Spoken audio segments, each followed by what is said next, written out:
हो चुकी हैं और आज लगभग 25,000 घरों को खरौनियां वितरित का एक अतिगण द्वारा दीप प्रज्वलित करके कार्यक्रम की औपचारिक शुरुआत करते हुए मंत्री जी का स्वागत आगे जिलाधिकारी महोदय स्वागत करती हुई माननीय मंत्री जी का सम्मान के इसी क्रम में हमारे इस मंच पर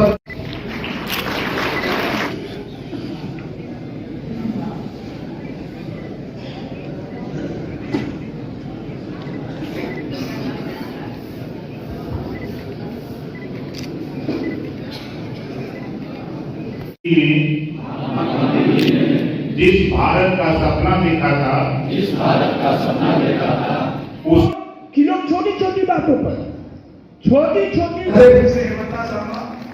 पत्नी श्री वीरेंद्र शर्मा माननीय सांसद महोदय से मैं निवेदन करूंगा आज स्वागत प्रमाण पत्र दे भेदीपुर ग्राम समाज से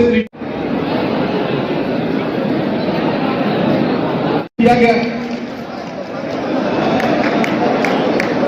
जलपान का प्रबंध किया गया है। जलपान ग्रहण करने के पश्चात ही आप जाएंगे।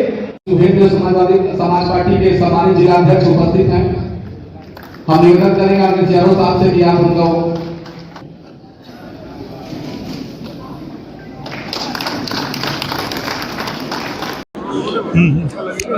स्वामित्व कार्ड वितरण समारोह था। गाजीपुर में कितने लोगों को खिलौने बांटी?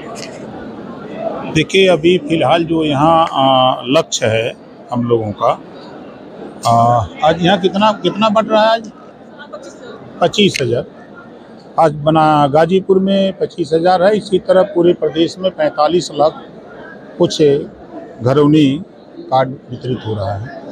क्या बताएंगे इस कार्यक्रम? देखिए, ये गरीब, कमजोर, असहाय, लाचार जो छोटी छोटी चीज़ों को लेकर झगड़ा आपस में कर लेते थे, जैसे किसानों के पास खेत का खतौनी होता है, चक्रोट का है, उसका नंबर होता है, एरिया होता है, तो आबादी की ज़मीनों में बसे तो 500, 400, 1,000 लोग हैं, लेकिन उसके 2 ही एक नंबर हैं।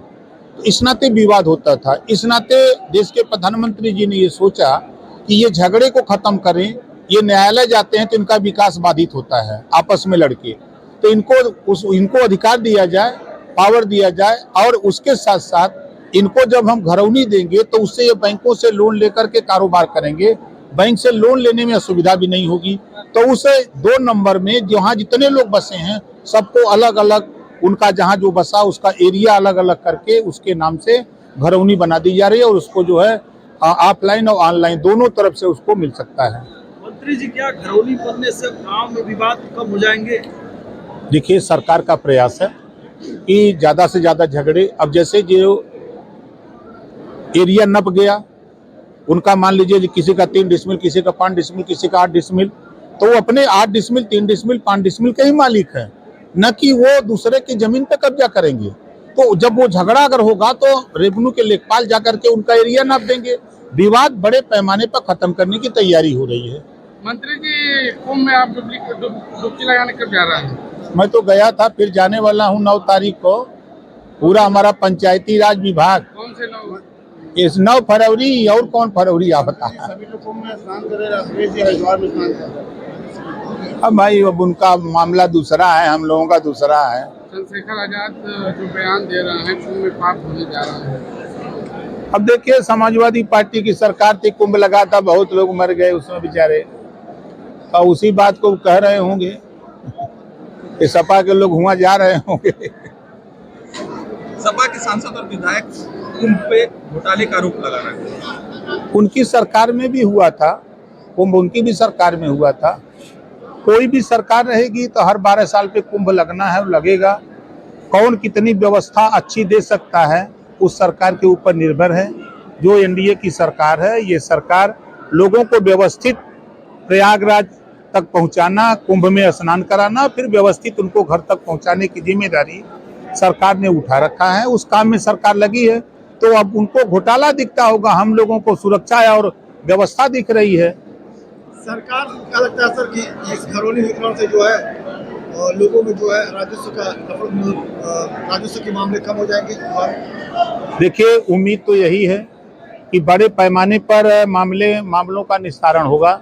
जो आपस में लड़ने वाले लोग छोटी छोटी चीज को लेकर के, जब नंबर नहीं है तो स्वाभाविक है, जैसे खेत का नंबर है तो आदमी जाके अपना पैमाइश करा लेता है, एक उसको सांत्वना हो जाती है कि हमारा एरिया इतना कब्जा हो जाता है। उसी तरह ये जो 2 नंबर 1 नंबर है, बड़ी संख्या में लोग बसे हैं, तो उसको जब नंबरिंग हो जाएगी, जब उसको एरिया डिसाइड हो जाएगा तो निश्चित है कि विवाद बड़े पैमाने पर कम होगा। अखिलेश जी की हरिद्वार गंगा स्नान करने पर लोग नमामि गंगे के लिए सवाल कर रहे हैं कि गंगा हरिद्वार से कुंभ आने में मैली हो जाती है।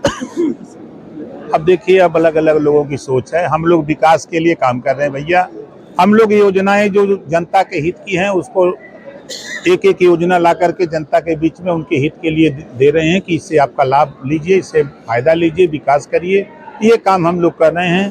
अब कौन नहाए कौन न नहाए, तब वो न नहाए तो हम क्या करें, जबरी ले जाए पकड़ के। सर, आपको आरोप है कि गंगा मैली हो जाती है वहाँ से यहाँ तो क्या करें, नहाए गई ना वहाँ वो कुआं का हरिद्वार क्या करें, नहिला नगर गंदी होते हैं।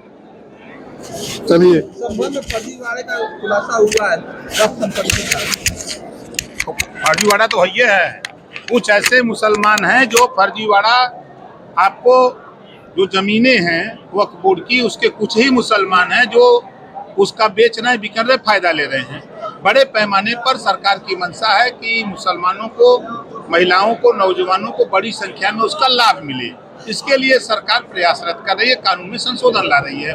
तो उन्हीं लोगों को बुरा लग रहा है जो उसमें भ्रष्टाचार कर रहे हैं, भ्रष्टाचार में लिप्त हैं, और कोई मामला नहीं है।